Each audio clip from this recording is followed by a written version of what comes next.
जग असले जिथे देहाचा काही संबंध, शरीराचा काही संबंध, ते राधाकृष्ण. आम्हा तया परस्परे एका नामाचीच अंतरे. नोहे सारिता निराळी लवण मिळविता.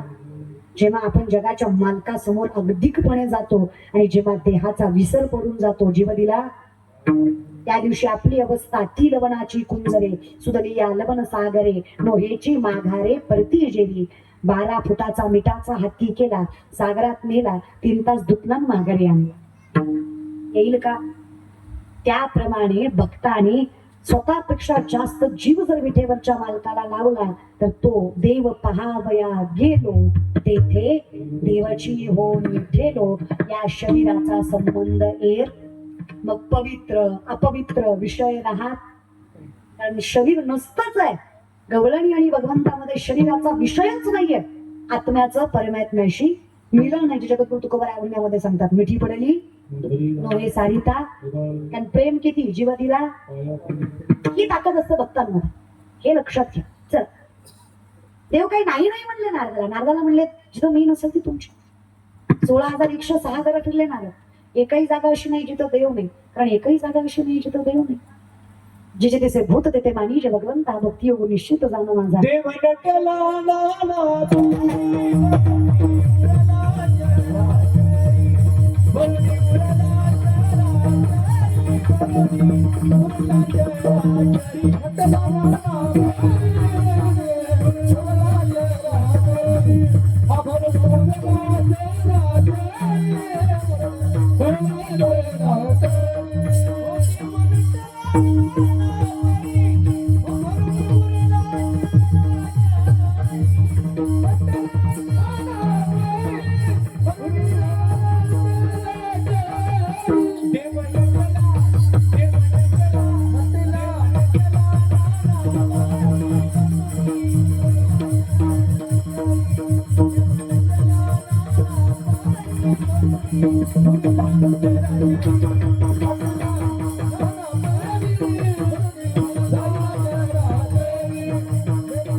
अखंडितपणे सगळीकडे परमात्मा दिसावा, त्याला वैष्णव म्हणावं, दृष्टीनं फिरे.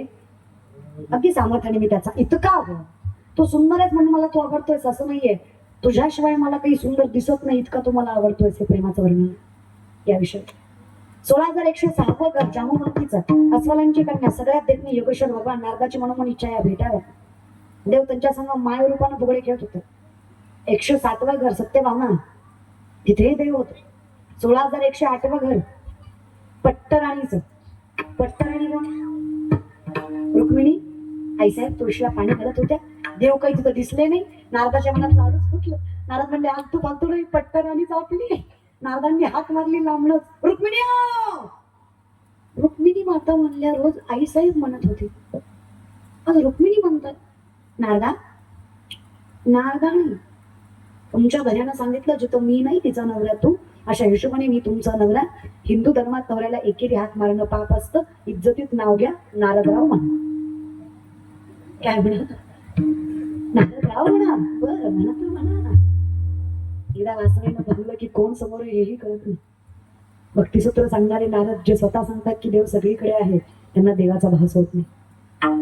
मग काय रुक्मिणी माता म्हणल्या, हे भंगलंय, देवानं सुधरवाय पाठवलंय. खरंय नारद राव तुमचं. असंही देवाचं प्रेम माझ्या वाटणीला वाटून वाटून कमीच येतंय. तुमचा माझा राजा राणीचा संसार कसला. पण आपण एक काम करू, असं अविधीनं राहणं योग्य नाही. असं आपण विधिवत लग्न करू. मी देवाच्या नावाची माळ काढते आणि तुमच्या नावाची. लोकांची बायको घेऊन फिरल्यावर लोक चांगलं म्हणतात का? आपली घेऊन फिरायला कुणाच्या बापाची भीती आहे का? आपलं सांगितलं जस्ट जे आपल्या रत्नाय मातेने सांगितलं ते आपण तुम्हाला सांगितलं. मी विधीची तयारी करतोय, तोपर्यंत तुम्ही पुढच्या कुंडात जाऊन आंघोळ करून या. रुक्मिणी मातेनं गोड बोलून नारदांना अशा कुंडात पाठवलं जे पार्वती मातेनं शापित केलं होतं. महादेवाशिवाय जो कोणी यात आंघोळ करील त्याचं लिंग प्रवर्तन होईल. म्हणून म्हटलं मराठी जरा शिकत जा. अगदी सोपा शब्द आहे, लिंग प्रवर्तन. मॉडेल चेंज इंग्लिश भाषा. नारद कुंडात उतरले खरे, पण वर आलेच नाहीत. वर आले नाहीत. वर आली चांगले चिपड्या वाजवत होते. चिपड्या गेल्या आणि बांगड्या आली. नंदी मुरली तुझी चुमका, धोतर गेला लुगडं आलं, शिडी गेली वेणी आली. नारद की तो भई नारदी. नारदांची काय झाली? नारदी. ते कुंड ज्या वनात निघालं, त्या वनात कोळ्याचा राजा देवर राजा नावाचा राजा शिकारीसाठी आला होता. दष्टपुष्ट काळा कुळकुळीत इतकुबंत कुरळी केस, उग्ग पेटी बांधलेली तो खांद्याला, उग्ग सामर्थ्यवंत. तसल्यांना तसल्या रानात तसली दिकली स्त्री दिसली. सामर्थ्यवंत होते. धरलं तिच्या हाताला. चला. नारदी म्हणले तुला माहित नाही मी कोण? गे बे. नारदी म्हणले येड्याने आताच बदलले. वर्षाला एक, वर्षाला एक, वर्षाला एक, वर्षाला एक. सप्ताह नाही पोरं झाली. दरवर्षी सप्त्याला एक पोरं. अरे थोडी थोडकी नाही, 60 मुलं झाली. किती मुलं झाली? भूत लागले नारे ताल 60 पोरं झाली. त्या नाद अशी धलगच पाठीमागं लागली. 60 मुलं झाली. नारदी म्हणले त्यांनी 60 मी पोरच व्हायवर, एखादी वारं घालाय तरी पोरगी असू द्या. 61 आली मुलगी. कपिला षष्ठी. 61. माय घरात 2 असले जीव किती दम तोड. देव 2 बी शहाणी देत नाही. एक शहाणा असतं, एक येडा असतं. एक सगळं ऐकतो, दुसरं माणसं बघून मुदाम करतो. एक पाहुण्यात उड्या मारतो. त्याला माहितीये माणसात काय करते, नुसती दावतो खाती करते काय. पाहुणे गेल्यावर मारणं खाणं होईल. दोनात एवढी तारा माय 61 किती असत. एक खाता, एक उठता, एक बसता, एक झोपता, एक कटाळा. लेकरं नाचला नवरा सगळीपर्यंत जीव दिला. रात्र उठल्या कुडात उडी मारली, जीव दिला, मेली नाही. जाग्यावर शिंडी शिंडी पुन्हा दगड्यातलं जात. नारद म्हणले सुटलं काय की पटकन पाण्याच्या बाहेर आले. पुन्हा काहीतरी व्हायच्या आधी पटकन गळ्यात तिला घेतला. हातात चिपल्या चिपल्या नारायण नारायण नारायण म्हणले हे नाही बरं. रुक्मिणी आई साहेब दारातच हार गेलो बघ. प्रेमाने म्हणले नारद. नारद लांबच म्हणले कशाला नारद रावच ठेवला नव्हता तुम्ही. नारद आई साहेब, आई साहेब, आई साहेबच बरं. पण मी काय म्हणतो, चुकलं होतं माझं तर तोंडाने सांगायचं. लय चुकलं होतं तोंडच्या भागायच्या. 61 बाळात पण का लय सोज काय दिली काय आता जिंदगीत कुठल्या बाईकडे बघणार नाही. मला वाईट नारदांचं वाटत नाही. मला काळजी तुमची.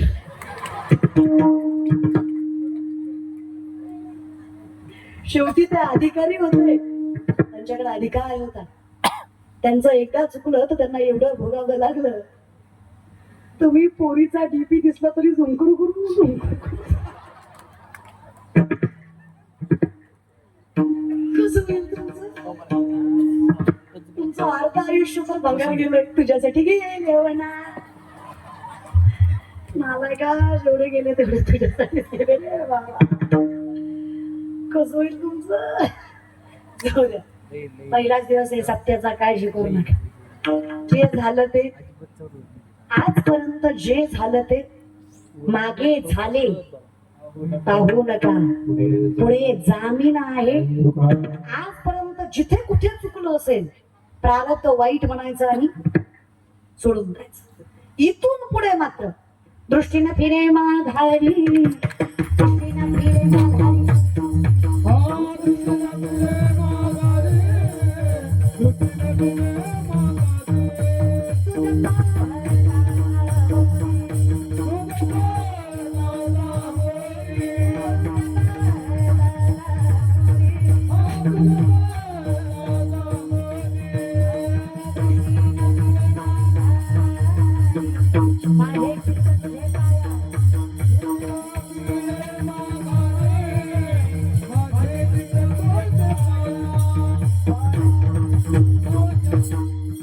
ज्याच्यामुळे ही नजर अखंडितपणे चंचल राहते, त्या मनालाच तुझ्या चरणी लागलं देवा. आता कुठे धावे मन तुझे चरण देखलिया भाग गेला.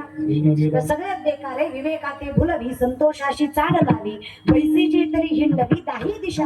असं असणारं मन की विवेकी माणसाला सुद्धा अविवेकी बनवतं. देवा तुझ्या चरणी लावलं, आता चिंता राहिली. सगळ्यात चंचल आहे, चंचलतेचे 10 प्रकार. मनोमत करो मेघो मानवी मधुनो मृत महामधुमर कटो मत्समकार कसं चंचल. पहिलं मन आहे, एवढं चंचल आहे. माकडाला दारू पाजली, कोणाला? माणसं म्हणतात पिल्यावर कळत नाही. कसं कळत नाही? आता मार मार बायकोला रात्री मारतो, सकाळी तिलाच म्हणतं नव्हतं ग मारायचं, पिल्यावर कळत नाही. एवढंच बरं कळत नाही. हात वाळायचा बरं कळतो. आता काय करायचं, पिला ना टोपल्यावर शेळीच्या लेंड्या समोर नेऊन ठेवायच्या. त्यांना म्हणायचं काळी म्हणू काय ताकद वाढती, गोड लागतात, खाऊ. खातील का? कळतं त्यांना. आणि ते डोक्यातलं काढा. दारू इंजेक्शन औषधाने दारू सुटत कधीच नाही. मनावर ताबा असल्याशिवाय ना व्यसन सुटतं ना परमात्मा मिळतो. मनावर ताबा आणि त्याच्यासाठी युक्त आहार विहार नेम इंद्रियाशी अशी जर इंजेक्शन ना दारू सुटली असती तर महाराष्ट्राच्या बायकांनी मंगळसूत्र ऐकलं असतं, पण इंजेक्शन आणलं असतं आणि असं झोपीतच दिलं असतं.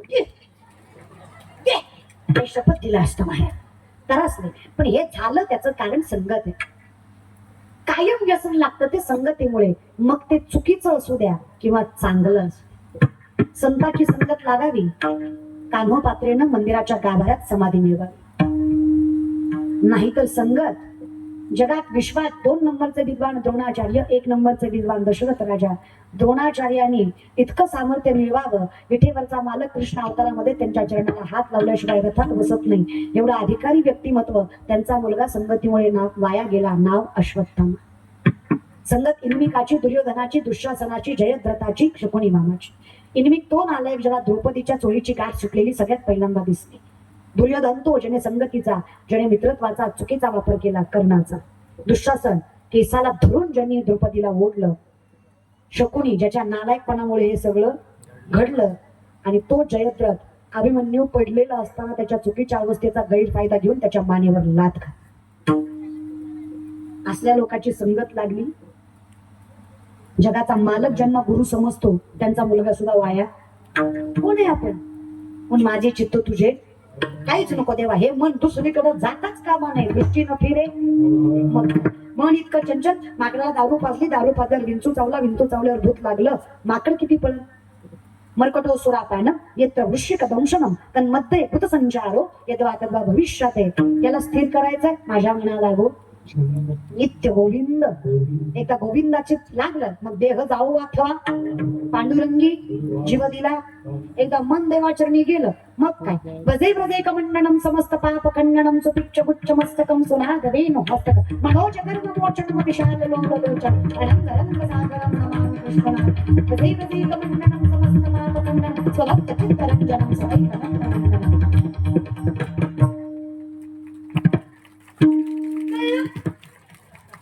नाही कळलं तरी चिंता करू नका. चहुविधी जाणं साई शास्त्री कारण 18 पुराण हरी उच्चारणी हाच अर्थ होता याचा. पुण्याची गणना सोप.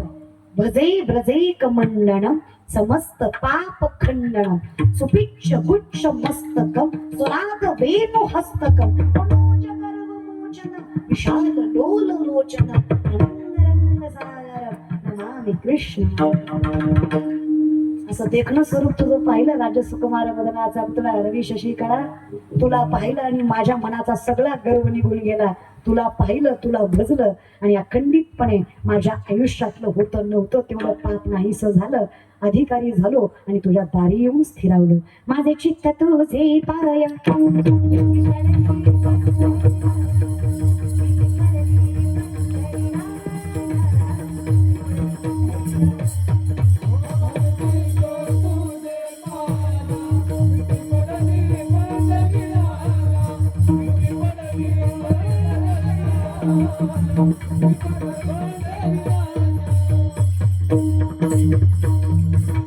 जीवापेक्षा जास्त जीव तुला लावला. आता तुझ्यात आणि माझ्यात वेगळं काय राहिलं. 16.5 वर्षाची कानोपात्रा वेश्याची पोरगी ज्ञानोबांना वचन देते, काही झालं देवाचं दार सोडणार नाही. पायात चाल, गळ्यात विना, हातात चिपळ्या घेऊन पंढरीच्या गाभाऱ्यात नाचते. पहिलं पंढरपूर महाराष्ट्रात नव्हतं, कर्नाटकात होतं. कानडा राजा दर्शनासाठी बिदरचा राजा आला. एवढी देखणी मुलगी बघितली, कोणाची? वेश्याची. बोलव, येत नाही. वेश्याची असून एवढा माज धरून आण. सैनिक पाठीशी लागले. जेव्हा चाकंताने कानोपात्र पळतात, मंदिराच्या बाहेर पाऊल टाकणार, माऊलींचं वचन आठवलं. काही झालं दृष्टी न फिरे, आता माघारी नाही. मिठी पडली, आता जीव गेला तरी पळून पळून पळणार कुठपर्यंत. आज पहिल्यांदा महाद्वार ओलांडलं, आज पहिल्यांदा गाभारा ओलांडला, आज पहिल्यांदा याची ध्येयाची डोळा जगाचा मालक पाहिला. तुझं पाहता सामोरी जीव दिला, तुला पाहिलं मिठी पडली देवा. कान्होपात्रेनं विचार केला, लोकांनी मला देवापासून वेगळं करायच्या अगोदर मी देवस्वरूपी झाली पाहिजे. कान्होपात्रा होत्या 16.5 वर्षाच्या होत्या. एका क्षणात विठेवरच्या मालकाच्या चरणावर जीव दिला. याला वैष्णव म्हणावं. तो सामर्थ्याने परमात्म्याचा. देवाने तरी काय कमी केलं? लोक म्हणली मेली ती मेली, देवाच्या पायावर मेली. जाता जाता विठ्ठलाला अपवित्र करून गेली. अनंत ब्राह्मण नावाचे ब्राह्मण म्हणले, याच तोंडाने मंत्र म्हणतात, देवाचं नाव घ्यायला भाग्य लागतं. मग देवाच्या चरणावर देव सोडायला किती भाग्य लागत असं विचार करा. गरज ज्ञानाची नाही, मोठ्या मनाची. एक रात्र थांबा, उद्या बघूया. मध्यरात्री जगाचा अनंत आनंदाच्या स्वप्नात आला आणि सांगतो, अनंता लेकीनं देह सोडला माझ्या चरणावर. अधिकार आहे तिचा, तिची समाधी माझ्या गाभाऱ्यातच झाली पाहिजे. आज पंढरीच्या गाभाऱ्यात कान्होपात्रा. गेलात का पंढरपूरला? मरायच्या आधी जा, जात जा. ईशीला तरी टच करून या. कसं आहे ना, सुरुवातही पंढरपूर आहे आणि शेवटही क्रुझर करून महाराष्ट्राच्या बाहेर पालतो पडतो. पण पंढरपूर 3-3 तासाच्या अंतरावर असलं तरी जा. असं किती लांब आहे तुम्हाला पंढरपूर? 3-3.5 तास, 2-2.5 तास प्रवास केला की तुम्हाला पंढरपूर येतो. पण तुमचं लय आपलं लयच अवघड आहे. पिकतं तिथं आम्हाला हाय त्याचीच किंमत नाही. सगळं सारखंच रे, कुणीकडे जाऊ नये असं. पण सुरुवात पंढरीपासून करावी आणि शेवटही पंढरीतूनच करावी. या विषयी तुम्ही कधी दर्शन घेतलं रांगेनं, तर तुम्हाला एका झाडाची फांदी आडवी लागेल. ते वृक्ष कान्होपात्रेच्या समाधीवरचा आहे. त्या मस्तकाला हात लावल्याशिवाय, मस्तक लावल्याशिवाय पुढे जाता येत नाही. नामदेवराय जर एके दिवशी रागावले, म्हणले, का हो देवा, आम्ही इतकं सामर्थ्य सांभाळलं, कटेवरी कर नाही ज्या देवाचे नगे वितयाचे दर्शन, पण तुमच्या पंढरपुराला आलं की आधी मस्तक तिथे आणि मग तुमच्याकडे. त्या छाटछूट मुलीला का मस्तक लावायचं? कोण आहे ती? तुमच्या चरणावर देह सोडला म्हणून नाही हो नामा. माझ्या चरणावर देह सोडला म्हणून मस्तक लावायचं नाही. देह सोडला तरी संतांचं वचन मोडलं नाही म्हणून मस्तक लावायचं. ही ताकद संतांची. काही नाही केलं तरी चालेल, काही नाही केलं तरी चालेल. विनंती एवढीच आहे, माझे चित्त तुझे, ज्याशिवाय दुसरीकडे मन जाता कामा नये. मग काय, माझी अवस्था देखील त्या लवणाच्या कुंजरासारखी, म्हणजेच मिठाच्या हत्तीसारखी. तुझ्याकडे गेलो आणि आता माघारी मी आलो नाही. आता देव माझा, मी देवाचा. हिच माझी कधी झालं? फक्त बस दोन्ही हात वर. लक्ष्मी शारंग धरे सीतापती रघुवीर राधा गोविंदा. लक्ष्मी शारंग धरे सीतापती रघुवीर राधा गोविंदा.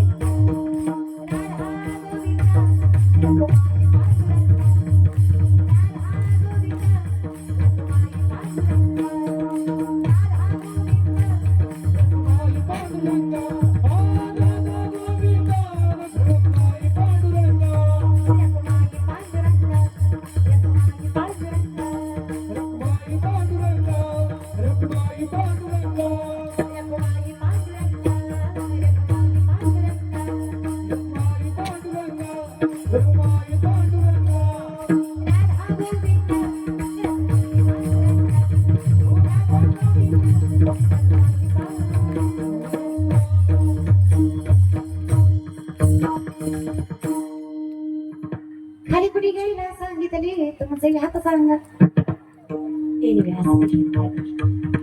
तुम्ही आला तेच नशीब आहे. एवढे आले, आपले अर्धेच कीर्तन ऐकायला आले. दादा अर्धे एकाच कामासाठी आले. टीव्हीत बघितली, आता समक्ष बघायची. तुम्हाला मी एक लेख म्हणून सांगते.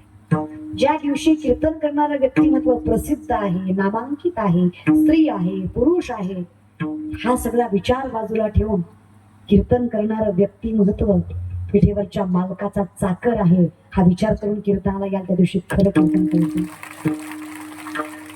कीर्तन कारामुळे कीर्तन कधीच मोठं होत नाही. कीर्तनामुळे कीर्तनकार मोठा झाल्याशिवाय राहत या सगळ्या पदव्या खोट्या आहेत. हे समाज प्रबोधनकार आणि विनोदाचार्य आणि हे फेमन ते फेमन डुस्कन हुस्कन काय ऐकत नाही बरं. आयुष्यात एकच पदवी खरी आहे, ती म्हणजे हरिभक्त परायण. कृष्णाच पदव्याला आवडचं आहे बघ. काही अधिकार नाही आमचा. पण काय होतं माहिती का, पदव्यांमुळे थोडा ती बघण्याचा दृष्टिकोन बदलतो. 1 मिनिटाची रील बघून बाकीचं 99% कीर्तन तसंच असतं काय की या भ्रमाने समाज करावा. तुम्ही बसावं म्हणून विनोद करतो आम्ही. तर आम्हाला कीर्तनाला विनोदाची गरज हे लक्षात ठेव. त्यामुळे कीर्तनकाराकडनं विनोदाची अपेक्षा करू ठीक आहे. एखादा संसारिक झाला, इकडला तिकडला झाला, फार काही गरज. आणि तुम्ही कीर्तनकार कोण आहे हे ऐकून कीर्तनाला यायचं नाही. गावात कीर्तन आहे म्हणलं की कीर्तनाला यायचंच आपलं भाग्य आहे. आपण कीर्तनाला जायचं. मोठे आम्ही नाही, मोठे व्यासपीठ आहे, इथं उभा राहायची ताकद मिळते. हीच पात्रता आमची फार ताकदवर आहे. जशी आमची काही जायची नाही. विनंती, जज करत जाऊ नका. पाया फक्त तुमच्या कट्टाळा आला लय अवघड आहे. मला एक आणि त्याच्यावर व्याज तुम्ही काय फुकाट ज्ञान सांगता का? पण त्याचं काय करतो हेही विचारा. तुमच्याकडनं आम्ही जे मानधन घेतो, पैसे घेतो, याचं काय करतो? मी शिवलीला पाटील कीर्तन करते, त्याला 19 वर्ष झाली. तोंडाकडे बघू नका, माझ्या 24चीच आहे. कीर्तन मी वयाच्या 5व्या वर्षी केलं. त्यातही काही नवल नाही. माझा बाप माळकरी, आजा माळकरी, पंजा माळकरी, पंजाच्या माळकरीच होता. आमच्या घरात भजनाशिवाय दुसरं काही वाजलं नाही. आम्हाला ज्ञानेश्वरीपेक्षा दुसरी कशाची आवड. पण आम्हाला ताकद माहिती त्यानं तुकोबांची, आमच्या आई वडिलांची करता, बाकी काही नाही. पूर्वजांची पुण्य. पहिली 15 वर्ष तर लोक पैसे देतच नव्हती, प्रसिद्धी नव्हती ना. आता देते ती. म्हणजे मला एक कळलं, ज्ञानाला किंमत नाहीये.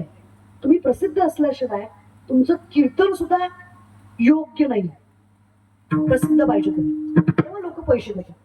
लोक पैसे द्यायला लागले तेव्हा कळलं पैसा कमवायचा अवघड नाही, खर्चायचा अवघड. कुठं खर्चावा नाही कळला तर शाहरुख खानच्या पोरासारखी गत होती. आपली म्हणतात जरी सधर्मात होते जे जे मिळे आपण याते ते ते जे बहुते सन्मान मिळव. जे मिळवलंय ते धर्माने मिळवावं आणि जे जाते ते धर्माकडे जावं. उपकार मिळवतो. एकही रुपया कोणाची देणगी न घेता, हाताला कधी पावती पुस्तकाचा स्पर्श न लावता, ना सरकार, ना मानधन, ना ट्रस्ट, ना अनुदान, फक्त कीर्तनाचं हे घेतलेलं मानधन. या कीर्तनाच्या या मानधनावर, या थोड्याशा संख्येवर ते या 3-4 वर्षात लोक द्यायला लागले. स्वतःची शिक्षण संस्था उभे केली ज्यामध्ये सामर्थ्यानं मुली सांभाळते. माझं स्वतःचं घर पत्र्याचं, पण माझी संस्था अशी कधी आला तर नक्की आवर्ष. बेसिक शिक्षणाबरोबर आम्ही आध्यात्मिक शिक्षणही देतो. माझे उर्वल गुप्ता महाराज की वेदांताचे महाराज संहिता ते विचारसागरापासून ज्ञानेश्वरी गाथा, ज्ञानेश्वरी सामर्थ्याने हरिपाठ, विष्णू सहस्त्रनाम, शास्त्र, वेद, उपनिषद हा पुढचा भाग. सगळ्यात प्रथम तर मराठी व्याकरण, संस्कृत व्याकरण, त्याच्यानंतर संहिता, त्याच्यानंतर विचारसागर, त्याच्यानंतर वेदशास्त्र, कीर्तन, गायन, फिकी, वाचन सगळं. तेव्हा महाराज लोक वाईट नसतात. कधी कधी वाईट लोक महाराज होतात. थोडा फरक आहे. चला हा फरक कळला त्याला संप्रदाय कळला. आणि संप्रदाय आणि बाकीच्या गोष्टी, वारकरी संप्रदाय फार वेगळा संप्रदाय आहे. एखादी वेब सिरीज बघून संप्रदायाच्या लोकांना चुकीचं ठरवायचं, एखादा पिक्चर बघायचा, देव आहेच का नाहीच का, मग मूर्खाच्या लक्षणासारखं वागायचं नाही. जेवढा तो पिक्चर काढला त्याचा धर्म बघा. तो स्वतः कपाळाला गंध लावत नाही, तो आपल्याला काय गंधाचं महत्व सांगणार आहे?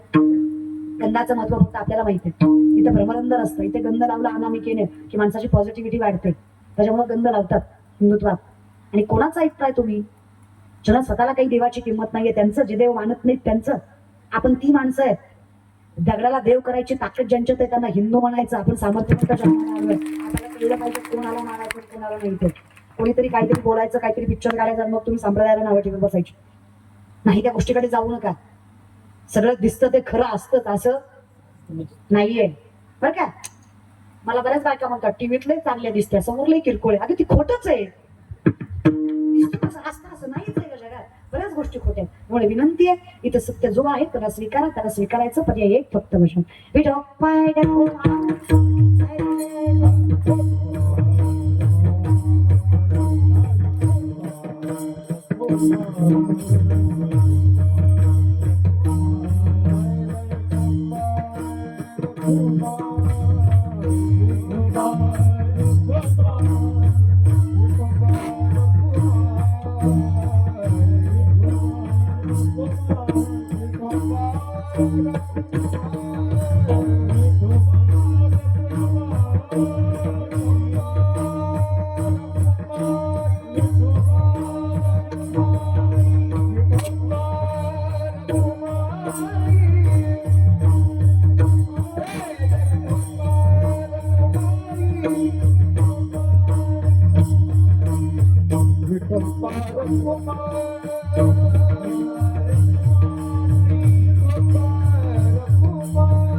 सामर्थ्यवंत झालो देवा, किती सामर्थ्यवंत नव्हे सारिता निराळे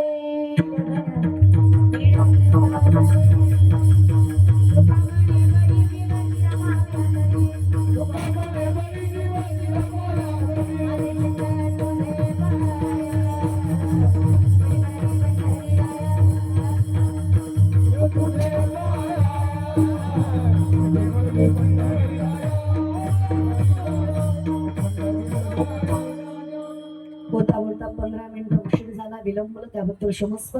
सुंदर टाळकरी, गोड गायनाचार्य, सामर्थ्यवंत व्यक्तिमत्व सगळी व्यासपीठावर उपस्थित असणार. सगळ्यांच्या चरणावर साष्टांग मंडळावर तुम्ही सर्व ग्रामस्थ पंचमस्थित मंडळी 50 वर्ष सत्ता अखंडितपणे चालू अविरतपणे चरणावर साष्टांग विठुरायाच्या साक्षीने एवढंच सांगते, खाली जाणार खाली जावा तुझा सत्यात आहे. तो विठेवरचा मालक त्याला कल्याण केल्याशिवाय समजणार नाही. ज्याने सामर्थ्यवंतांना सत्यामध्ये सेवा केली. प्रत्येकाच्या मनस्वी आधार हे गावाचं वैभव आहे की तुम्ही एवढी वर्ष एवढी सुंदर सत्ता करताय. अगदी पंढरपूर गावामध्ये निर्मित केलंय. तुझ्या चरणावर खरं शतशः प्रणाम, सेवेला विना ज्ञानेश्वर